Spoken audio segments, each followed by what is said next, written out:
I'll bring the room. open it's Is it able to capture the sound? I think this is better than that. I'll see. I'll check. Go out and check once. Yeah, check this out. Come forward. We can move. I mean, put something more close.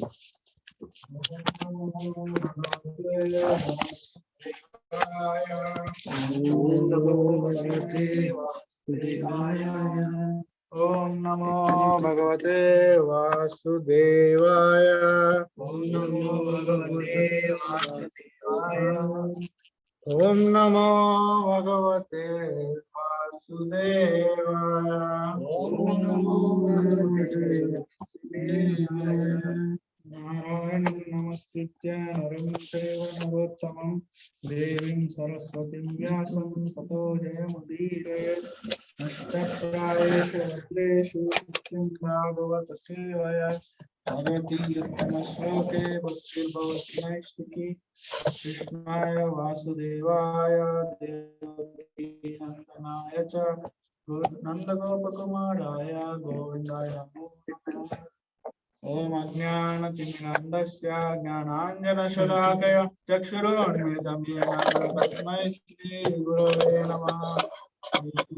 Manavishtam Sthapitam Yena Bhutale Swayam Rupa Kada Mahyam Dadati Swapadantikam Vandeyam Shri Guru Shri Yuta Padakamalam Shri Guru Vaishnava Shri Rupam Sagrajatan Sagana Raghunathantam Sajivam Sadvaitam Savadutam Parijana Sahitam Krishna Chaitanya Devam Sri Radha Krishna Padan Sagana Lalita Sri Vishakantamscha He Krishna Karuna Sindho Dinabandho Jagatpate Gopesha Gopika Kanta Radha Kanta Namostute Sapta Kanchana Gaurangi Radhe Vrindavaneshwari Vrishabhanu Sute Devi Pranamami Harite Vancha Kalpatarubhyascha Krupa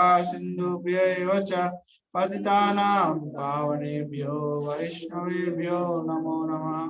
Jai Shri Krishna Chaitanya Prabhu Nityananda Shri Advaita Gadadhara Srivasadi Gaura Bhakta Vrinda Hare Krishna Krishna Krishna Hare Hare Hare Rama Rama Rama Hare Hare Mukam karoti vachalam pangam langayate girim yatkrupa tamam mande Shri Gurum Devatarinam Paramananda Madhavam Shri Chaitanya Ishwaram.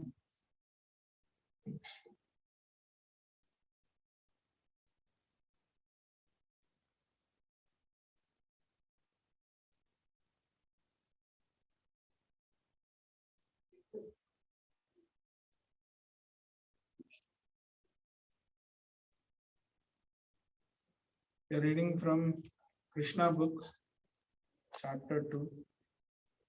So I don't have anything to speak. I'm just depending on Prabhupada's words. So I'll read whatever is written here. Chapter 2, prayers by the demigods for Lord Krishna in the womb. Chapter 2.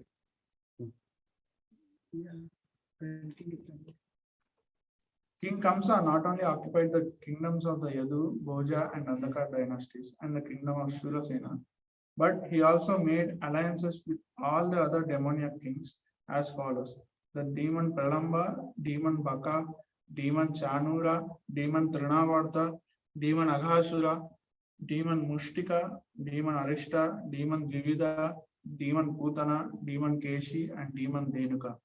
At that time, Jarasandha was the king of Magadha province, known at present as Bihar state. Thus, by his diplomatic policy, Kamsa consolidated the most powerful kingdom of his time under the protection of Jarasandha. He made further alliances with kings as Banasura, Bhaumasura until he was the strongest. Then he began to behave most inimically toward the Yadu dynasty, into which Krishna was taken first to take his birth. So this paragraph says that Kamsa knowing about the birth of Lord Krishna, so he was making alliances with all the dynasties, such as all the demons that were sent to kill Krishna, like Pralambasura, Bakasura, Chanura, and all these demons. He, as soon as he knew that Krishna is going to kill him, he was afraid and he wanted, uh, by by hook or crook, he wanted to protect himself by developing alliances with other demons and other demonic kings. So we also see how demoniac people, when they all come together, when like to oppose good. So their unity to oppose good is like is so good. So all the demonic kings, when they wanted to oppose the Supreme Lord, they all came together, and that's the demoniac mentality.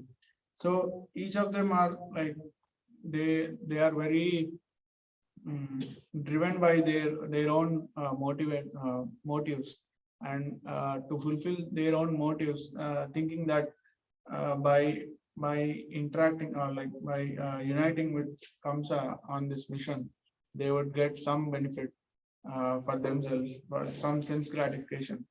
So, and they all came together, and they don't know that even after they achieve success in this, after that, the only thing that will be remaining to them is like their own motives for each of, like each of them has their own motives. So ultimately they will be ending up in fighting with each other. So even though we see unity in them, but that doesn't last long. So they would fight at the end, because everyone has their own motives. But we in Krishna consciousness, the main reason for Krishna consciousness is we need to keep Krishna in the center. For this reason, we shouldn't have any motives, any of our own motives. We should always keep Krishna in center, so that every one of us who are serving here, there should be only Krishna, not like satisfying my own thing, my own service, and my. It should be only for Krishna, only for the pleasure of deities. So when we have them in the center, we don't need any additional motivation from someone. We don't need any additional things. So that's the only thing we need to have. So whenever we take out Krishna from the center, then even devotees become like, okay, I have a good relationship with this devotee, I have a good relationship with that devotee. So whenever we come out of that thing, like that consciousness, and keep only Krishna in center, I'm only doing it for Krishna, and only doing it for Guru's pleasure. That's when even the relationship between the devotees would stand, because there is no ulterior motive involved in it. Being harassed by Kamsa, the kings of the Yadu, Bhoja, and Andaka dynasties took shelter in different states, such as the state of the Kurus, the state of the Panchalas, and the states known as Kekaya, Shalva, Vidarbha, Nishada, Videha, and Kosala. Kamsa broke the solidity of the Yadu kingdom as well as the Bhoja and Andaka. He made his position the most solid within the vast tract of land known at the time as Bharatavarsha. When Kamsa was killing the 6 babies of Devaki and Vasudeva, one after another, many friends and relatives of Kamsa approached him and requested him to discontinue these heinous acts. But all of them became worshippers of Kamsa. When Devaki became pregnant for the 7th time, a plenary expansion of Krishna known as Ananta appeared within her womb. Devaki was overwhelmed with both jubilation and lamentation.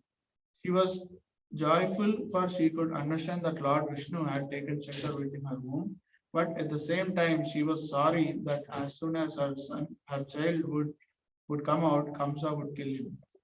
At that time, the Supreme Personality of Godhead Krishna, being compassionate upon the Yadus, who were fearful due to the atrocities committed by Kamsa, ordered the appearance of Yogamaya, his internal potency. Krishna is the Lord of the universe, but he is especially the Lord of the Yadu dynasty. So yeah, when Kamsa made, it says that Kamsa made friends with all these kings, and his position was one of the powerful, most powerful position after preparing himself in that level. But even after preparing so much, he couldn't do anything to Lord Krishna. And this is what the material scientists also do. And they try to uh, launch all the new missions and all the new science experiments and try to increase their material comfort so much. Uh, like they always live in that false hope of like living, making experiments so that they can live forever. And the only thing they don't know is death death is unavoidable. Whatever they do, death is unavoidable. So even if they do experiment for 100 years, if they get nice name and fame, nothing will last longer. Once they die, everything is taken away. So Supreme Lord says that when one doesn't fear for me, one will be they'll be made fearful of his time factor. So either they fear him or not just fear, either they surrender to him or they surrender to the time factor. So it's not different from time factor. In I think fifth canto, in the description of lower planets, it's described that when all the lower planets doesn't have all the I mean they are all almost atheists, and there are best facilities for sense enjoyment even more than heavenly planets. So the they are so much immersed in the enjoyment that they are not even cared about the supreme personality of God or self-realization or anything. But ultimately, it's said in Bhagavatam that they are feared, they are afraid of the time factor of Supreme Personality of Godhead. So if one is not afraid of or one is not surrendered to Supreme Personality of Godhead, then one should surrender to his time factor ultimately. So either we give it or Lord Himself takes our possessions. Any of them will happen. But when we give the positions, it is so blissful. We feel much closer to Lord, and if He takes, it's like material nature taking away our possessions. So when yeah, when Devaki became pregnant, it is said that when Devaki became pregnant for seventh time, she was very happy that Supreme Lord was appearing in her womb, and but she was also afraid that Kamsa would kill him, and uh, that's the love that devotees have for Supreme Lord. Yesterday, even Yogesh Prabhuji was mentioning about Kalambasura. When he was growing more and more, Balramji was really afraid that he would do harm to Krishna. But Krishna is Supreme Personality of God, and nothing would happen to him. And Balramji also is Supreme Personality of God. So doesn't is it that like he doesn't know about Krishna is the Supreme Personality of Godhead? No, it's just his love for Krishna. They cannot bear even some kind of harm that is approaching Krishna, and that is the kind of love they have for him. And even Devaki, knowing that Supreme Personality of Godhead is going to appear in her womb, she is still afraid that Kamsa might kill him. So, and it is also said that Yogamaya, at that time, Supreme Personality of Godhead, Krishna being compassionate upon the Yadus, who were fearful due to the atrocities committed by Kamsa, ordered the appearance of Yogamaya as internal potency. Krishna is the Lord of the universe, but he is especially the Lord of the Yadu dynasty. So, why it is said that Krishna is Lord of Yadu dynasty? So, uh, he is Lord of the universe, of course, and it is stressed that he is especially the Lord of Yadu dynasty, because the Yadu dynasty are all his devotees. So Krishna never interferes into one's free will. He only takes liberty into with his devotees. So he's of course Lord of universe, and the way he deals with the universe and the way he deals with his devotees is completely different. So whatever he wants to do for his devotees, whatever good he wants to do for his devotees, he has that liberty to do because they are completely surrendered to him. But whereas like the others, non-devotees, they are not completely surrendered. So he says, "Ye yadamam prapadyante tam sadaiva bhajamyaham." Whatever up to whatever extent uh, people surrender to him, that till that extent only Krishna reciprocates with them. So yeah, so for non-devotees, he doesn't interfere with their free will. So whatever they want to do, he just leaves it to them. As Paramatma, he just guides them. But with devotees, because they are always surrendered to him, he himself guides from within, and he takes liberty with them. So that's why even he is the Lord of the universe, but he's especially the Lord of the Hindu dynasty. So, Yogamaya is the principal potency of the personality of Godhead. In the Vedas, it is stated that the Lord, the Supreme Personality of Godhead, has multipotencies. Parasya Shaktir Vividaiva Shriyate. All the different potencies are acting externally and internally, and Yogamaya is the chief of all potencies. The Lord ordered the appearance of Yogamaya in the land of Rajabhumi, in Vrindavana, which is always decorated and full with beautiful cows. In Vrindavana, Rohini, one of the wives of Vasudeva, was residing at the house of King Nanda and Queen Yashoda. Not only Rohini, but many others in the Yadu dynasty were scattered all over the country due to their fear of the atrocities of Kamsa. Some of them were even living in the caves of the mountains. So it is said here that Yogamaya is one of the principal potential of the personality of Godhead. Parasya Shakti Vividaiva Shriyate. All the different potencies are acting externally and internally, and Yogamaya is the chief of all potencies.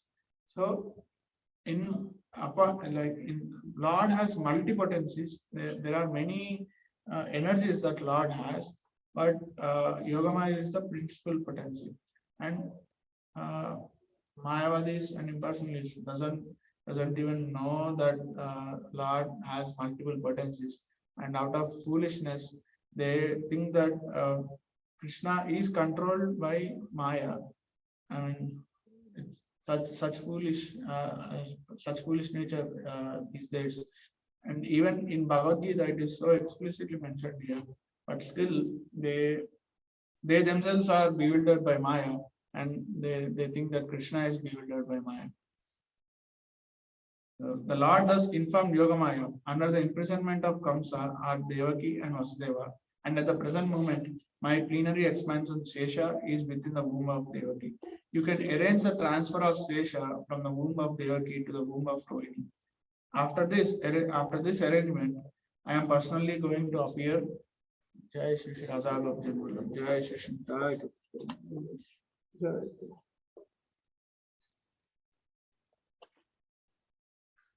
After this arrangement, I am personally going to appear in the womb of Devaki with my full potencies. Then I shall appear as the son of Devaki and Vasudeva, and you shall appear as the daughter of Nanda and Yashoda in Vrindavan. Since you will appear as my contemporary sister, and since you will quickly satisfy desires for sense gratification, people within the world will worship you with all kinds of valuable presentations, incense, candles, flowers, and offerings of sacrifice. People who are after materialistic perfection will worship you under the different forms of your expansions, which will be named Durga, Bhadrakali, Vijaya, Vaishnavi, Kumuda, Chandika, Krishna, Madhavi, Kanyaka, Maya, Narayani, Ishani, Sharada, and Ambika. So one of the names of goddess Durga is Narayani.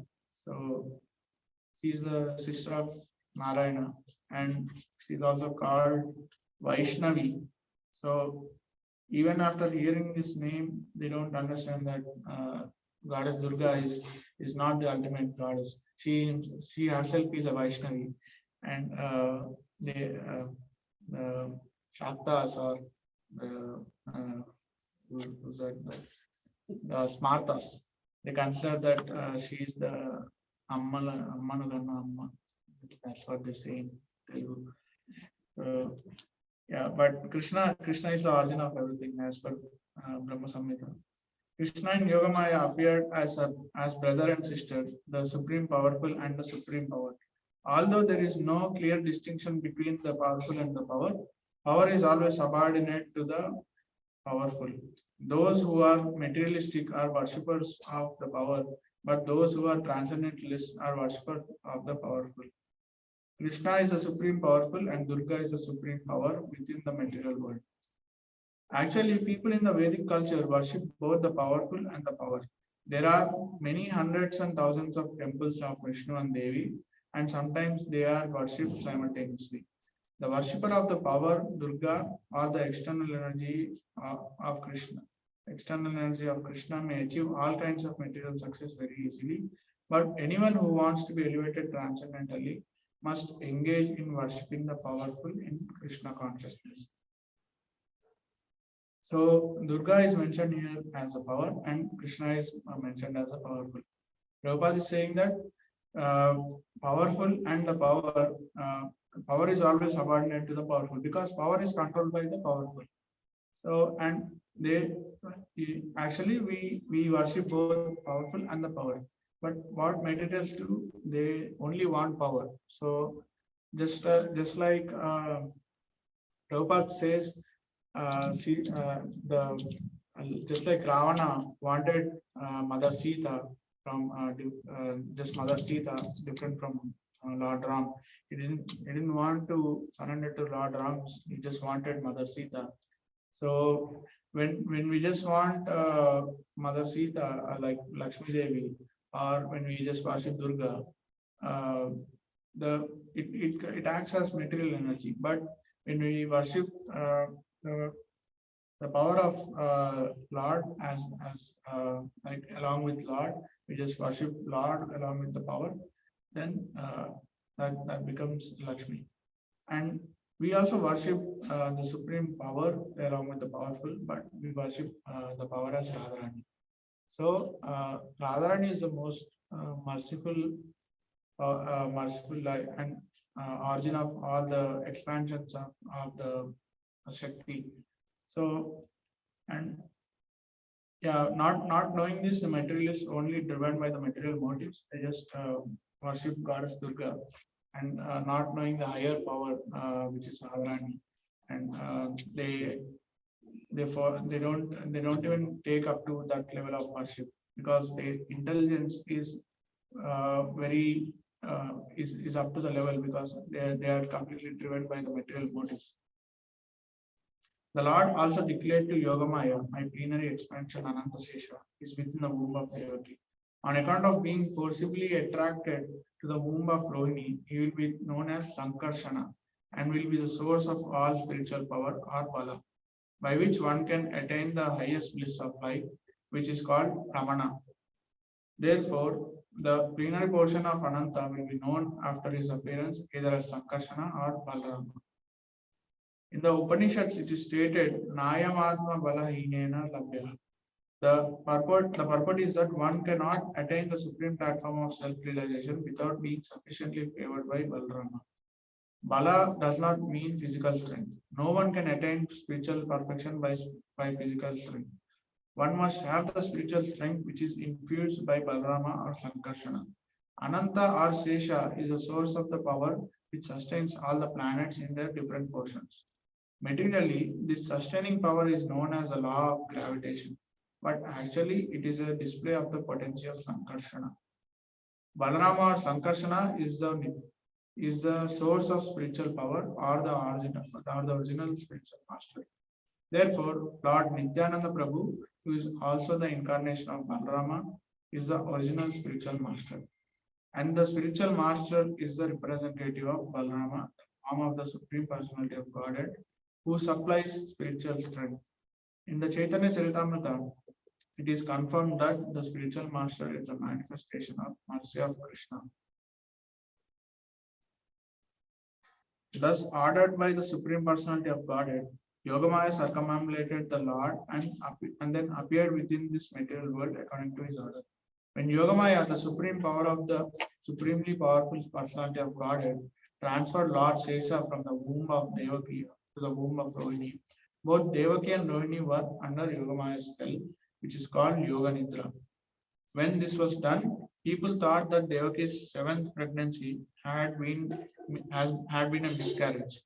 Thus, although Balarama appeared as a son of Devaki, he was transferred to the womb of Rohini to appear as her son. After this arrangement, the Supreme Personality of Godhead Krishna, who is always ready to protect his unalloyed devotees, entered within the mind of Vasudeva as the Lord of the whole creation, with full inconceivable potencies. It is understood in this connection that Lord Krishna first of all situated himself in the unalloyed heart of Vasudeva and was then transferred to the heart of Devaki. He was not put into the womb of Devaki by seminal discharge. The Supreme Personality of Godhead, by his inconceivable potency, can appear in any way. It is not necessary for him to appear in the ordinary way by seminal injection within the womb of a woman. So, in the previous paragraph, it is said that Balarama is Lord Balarama is the strength of spiritual. He is a spiritual strength. He is the one who provides the strength for us to attain the spiritual perfection.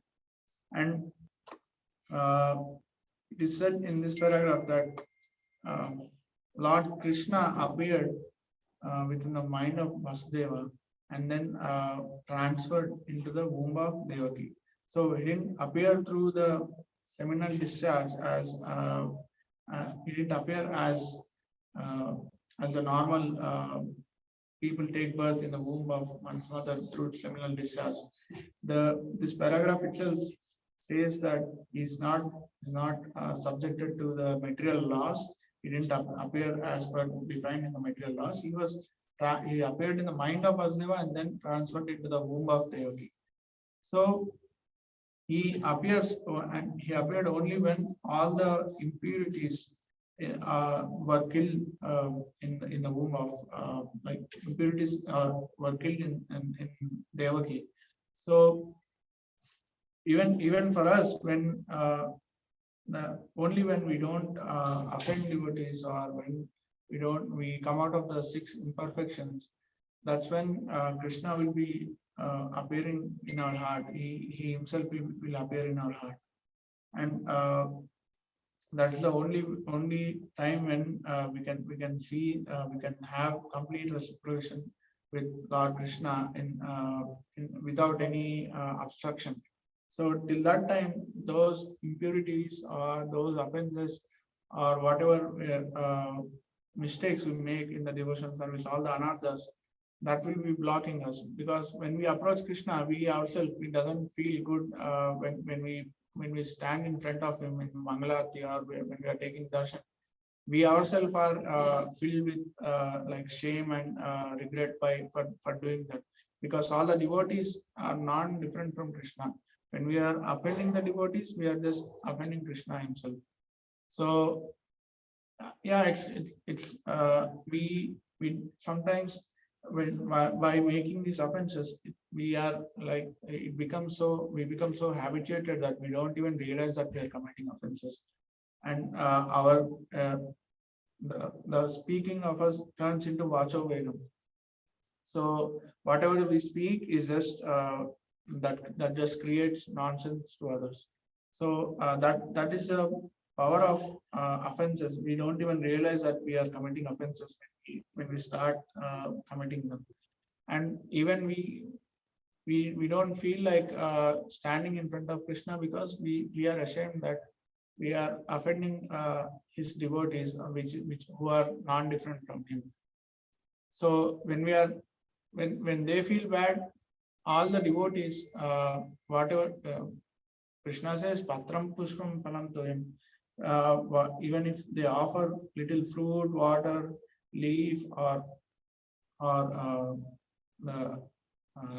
pushpam phalam or flower, all these four items, whatever they offer, he accepts accepts that. When he accepts it, they become a devotee. So each and every one of the devotee had did something, even they have so much bad qualities through from our perception. Even if they have so much bad qualities from our perception, they did something for Krishna for which they are here. So if they did something for Krishna, they are dear to Krishna. When they are dear to Krishna, when we offend them or when we hurt them, Krishna feels bad. We don't want Krishna to feel bad. So when Krishna feels bad, that obviously we're not serving Krishna. We are just doing disservice to Krishna. So that's why it is so much stress that the offense to devotees, it's very powerful and it drags out bhakti down. When Vasudeva was sustaining the form of the Supreme Personality of Godhead within his heart, he appeared just like the glowing sun, whose shining rays are always unbearable and scorching to the common man. The form of the Lord, situated in the pure unalloyed heart of Vasudeva, is not different from the original form of Krishna. The appearance of the form of Krishna anywhere and specifically within the heart is called Dhamma.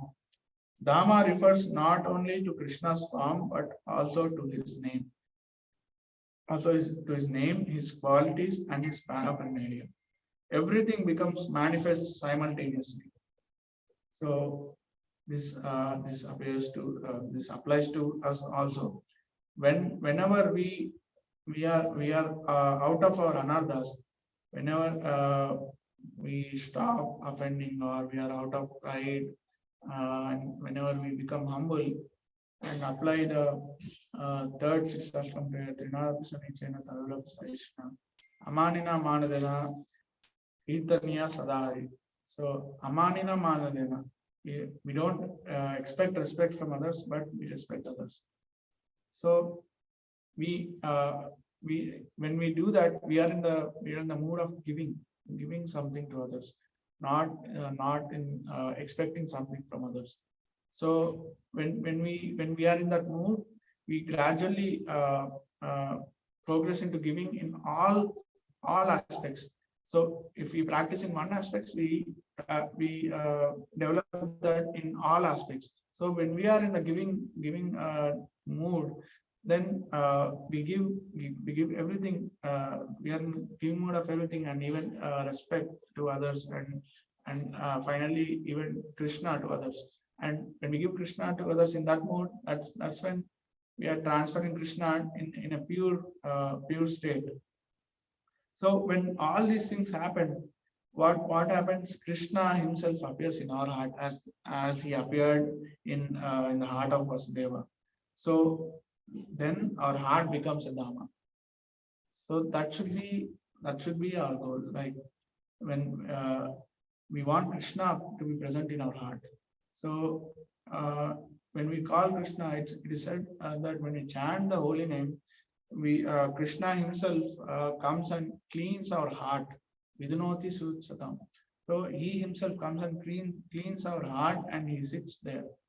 So we don't want to make our heart a place where Krishna cannot sit. We want to make it a beautiful place where Krishna can sit and guide us from within. So our heart itself should become a Dhamma. So for that, that's why we don't even, like, I'm speaking about myself. When I chant, I don't have any taste. I don't have any attention, and my mind keeps wandering all around because I am filled with anarthas, completely filled with anarthas, and there is no place for Krishna to come and sit.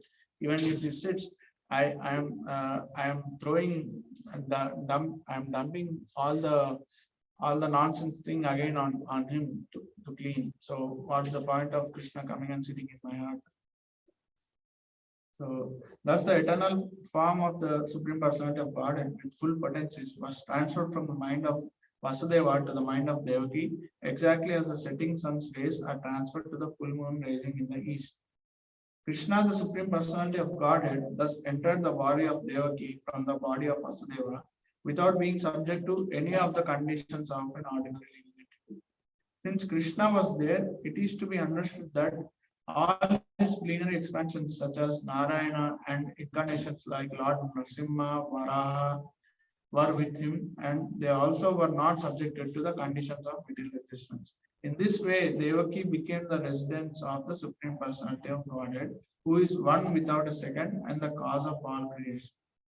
Devaki became the residence of the absolute truth, but because she was confined within the house of Kamsa, she looked like just like a suppressed fire, or like when fire is kept in a jug, the illuminating rays of the fire cannot be very much appreciated. Similarly, misused knowledge, which does not benefit the people in general, it is not very much appreciated. So Devaki was kept within the prison walls of Kamsa's palace, and no one could see her transcendental beauty, which resulted from her conceiving the Supreme Personality of Godhead. So misuse education is what we see in the current material world. They're aiming for something materially, and they are thinking that the education whatever they're taking is a progressive education, but that's not the thing. When it is not utilized to benefit people in general, then it's not an education. And Prabhupada says that the best service that we can do to someone is the service to the soul. When we do service to the body, it is like helping a drowning man and helping the coat of a drowning man. So there's no use in saving the coat of a drowning man. When we save the person who is drowning, then we are saving himself. So that's how when we do service to the body, then it is just like saving the coat of a drowning man. But when we do service to the soul, that's when we are saving the real man who's drowning. So yeah, when the highest knowledge that can benefit in this way is the Shastra and Bhagavad Gita, Bhagavatam, and Chaitanya Charitamrita. So when this is given to when this is given to public, when this is given to other people, that's when we are benefiting the other souls. So I would like to stop here. I'm sorry. I thank everyone for like hearing my nonsense, whatever I spoke. I would please excuse me for if I have spoken anything wrong or if I have offended anyone. And as a humble servant, Vancha Kalpataru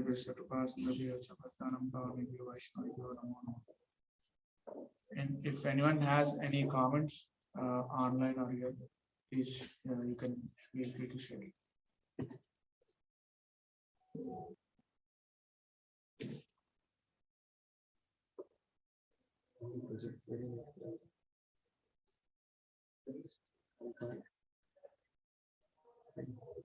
The way you mentioned regarding how both devotees and if they often somebody coming to temple, it is so bad because they don't service, we should not offend anyone. It really touched. I mean, it applies to me. Like, I just have repeated. Anyone online has any comments?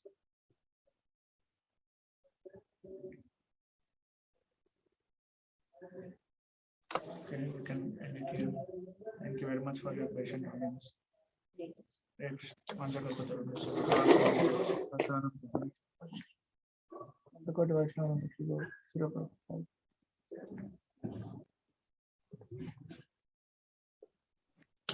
Thank you so much, Prabhuji. Hare Krishna. Thank you for the nice class. Thank you so much, Prabhuji. Hare Krishna. Dandavat Pranam.